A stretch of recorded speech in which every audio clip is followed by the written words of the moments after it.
தன்னுடைய மகனை தெல்லிப்பள்ளி போலீசார் அவமானப்படுத்தி விட்டதாக இன்றைய நாளில் தாய் ஒருவர் தன்னுடைய கோபத்தை வெளிப்படுத்தியிருந்தார். அது தொடர்பான ஒரு காணொலி தான் இது. எனது மகன் நேற்றைய தினம், அதாவது 16ஆம் திகதி வேலைக்கு சென்றிருந்தார். இதன்போது வேலைக்கு சென்ற மகனை தெல்லிப்பள்ளி போலீசார் இடைமறித்து கஞ்சா பாவித்திருப்பதாக சொல்லி போலீஸ் நிலையத்திற்கு அழைத்து போயிருக்கிறார்கள். அதற்கு பிறகு அவரை தெல்லிப்பள்ளி ஆதார வைத்தியசாலைக்கு கூட்டிட்டு போய் மருத்துவ பரிசோதனை செய்திருக்கிறார்கள். அந்த மருத்துவ பரிசோதனையினுடைய அடிப்படையில் அவர் எந்த விதமான ஒரு போதைப் பொருளையும் பயன்படுத்தவில்லை அப்படின்றது அந்த மருத்துவ பரிசோதனையினுடைய முடிவாக அமைந்திருக்கிறது. அதை அடுத்து நீ சாராயம் குடிச்சிருக்கிற அப்படின்னு சொல்லி மிரட்டி இருக்கிறார்கள். சோ மருத்துவ பரிசோதனைக்கு பிறகும் அதுல இல்லை என்ற ஒரு ரிசல்ட் கிடைச்சதுக்கு பிறகும் இப்படியான ஒரு மிரட்டல் தொனியில அவரை விசாரிப்பதற்கான காரணம் என்ன அப்படின்னு சொல்லி அந்த நபரினுடைய தாயார் ஒரு கேள்வியை இன்றைய நாளில் எழுப்பியிருந்தார். அது மட்டும் இல்லாமல், நான் கடன் பட்டுத்தான் வீடு கட்டினான். சோ அந்த கடனை அடைப்பதற்காக என்னுடைய மகன் 19 வயதிலிருந்து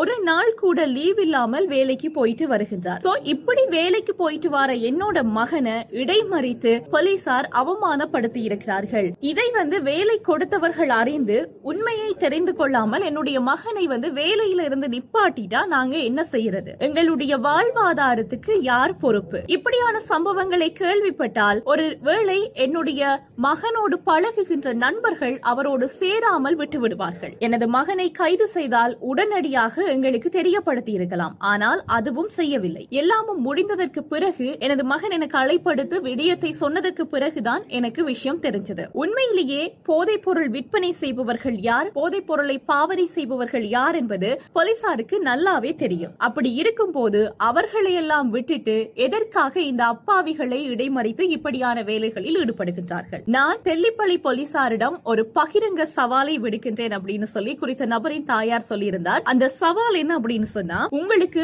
முதுகெலும்பு இருந்தால் வைத்தியசாலைக்கு வாருங்கள். நீங்கள் போதைப் பொருள் பயன்படுத்துகின்றீர்களா இல்லையா என முதலில் மருத்துவ பரிசோதனை செய்யுங்கள். உங்களுக்கு முதுகெலும்பு இருந்தால் மருத்துவ பரிசோதனைக்கு வாருங்கள். அதற்கு பிறகு எங்களுடைய பிள்ளைகளை நீங்கள் மருத்துவ பரிசோதனைக்கு உட்படுத்தலாம் அப்படின்னு சொல்லி இன்றைய நாளில் குறித்த நபரினுடைய தாயார் ஒரு பகிரங்கமான சவாலை விடுத்திருந்தார். இது பகிரங்கமான சவால் அப்படின்றத தாண்டி ஒரு தாயினுடைய மனக்குமுறல் அப்படின்னு சொல்லலாம். இன்றைய காலத்தில் எத்தனையோ அப்பாவி மக்கள் தங்களுடைய வாழ்வாதாரத்துக்காக போராடி கொண்டிருக்கிறார்கள். அப்படி இருக்கின்ற போது இப்படியான சம்பவங்கள் இடம்பெறுகின்ற போது அது அவர்களுடைய சுயமரியாதைக்கு இழுக்காக அமைந்து விடுகின்றது. அந்த சுயமரியாதைக்கு இழுக்கு வருகின்ற போது அவர்கள் தங்களுடைய கோபத்தை வெளிப்படுத்துகின்றார்கள். சோ இந்த விடயம் இன்றைய நாளில் ஒரு பரபரப்பான விஷயமாகத்தான் பேசப்படுகின்றது. பார்க்கலாம் இது சம்பந்தமாக ஏதாவது ஒரு நடவடிக்கை எடுக்கப்படுமா அப்படின்றது.